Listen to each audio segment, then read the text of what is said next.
My name is Stuart Black, and my show is The Crossroads, which is on at the Counting House in West Nicholson Street, 10 p.m. every night except Mondays. And we're coming up Fringe now. And how's your Fringe been so far? It's been fantastic so far. I've really got a good system now, having been to the Fringe for quite a few years. I've sort of got some chamomile tea, go to the gym, relax.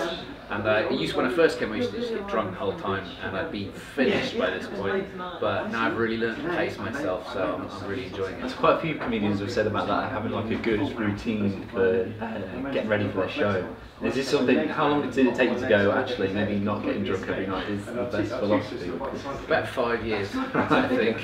Yeah, I came up 5 times probably, and completely ruined myself from day one. And then after that, I started thinking, okay, I'm here to do a decent show. If you put a lot of work into the show, you want to try and give it the best chance. And what's your show about? What's it going to be? Well, the easiest way to say, to describe the show is that if you ever found yourself at crossroads in life, and you have to make a decision or a choice, but crucially, a couple of years later, you find yourself at crossroads again, and you take a different choice, and then you find yourself at crossroads again. And I suppose it's really about trying to find your way in life, and how sometimes it's a change of attitude rather than a choice of direction.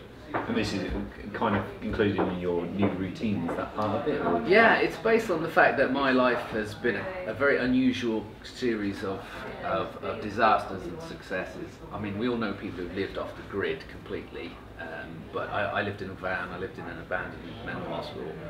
But it was decommissioned, I should say. I was doing property guardianship, where you live in municipal buildings to stop squatters. But I've also had some quite successful corporate careers. I used to work for Microsoft where I was a programmer, but I used to drink too much and kind of threw that career away. So it's been some real ups and downs, and each story that I tell about my career is kind of culminates being at the crossroads, which leads to the next story. What was the kind of strange building that you lived in during this caretaker time?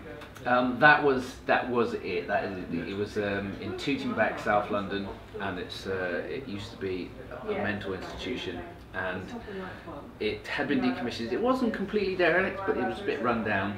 And the strangest thing that happened there was you would occasionally get a knock on the door in the middle of the night for former patients who'd been there many years before, wanting to be let back in, and you have to try and tell them it's no longer a mental hospital. And it was quite an awkward conversation to have with those. That takes some very good communication skills, surely. Yeah, I was a bit too scared to be the one to answer the door after the first time, so we had some lovely people there who was much better at that kind of soft skills. And so you've been doing the Fringe Festival for 5 years now? I've been coming up for 10 years, but this is about my 5th proper show.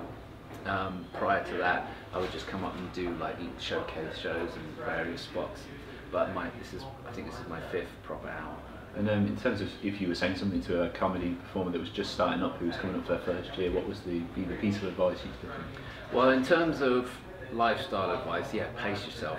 It's a marathon, not a sprint. But in terms of performing, I would honestly say don't listen to anybody's advice. And I'll tell you why, because if someone says, as a comedian, if someone says don't do this, they might be wrong, in which case you should have done it anyway. But even if they're correct, it's better for you to do it, make the mistake, because then you'll know why it's wrong. And so you've just got to learn like that. So that's the advice I always give is don't take advice. But probably nobody takes that advice from me. Yeah, because it's axiomatic. Defeated my own advice. That's great, thank you very much for your time. No worries, thank you very much. Cheers.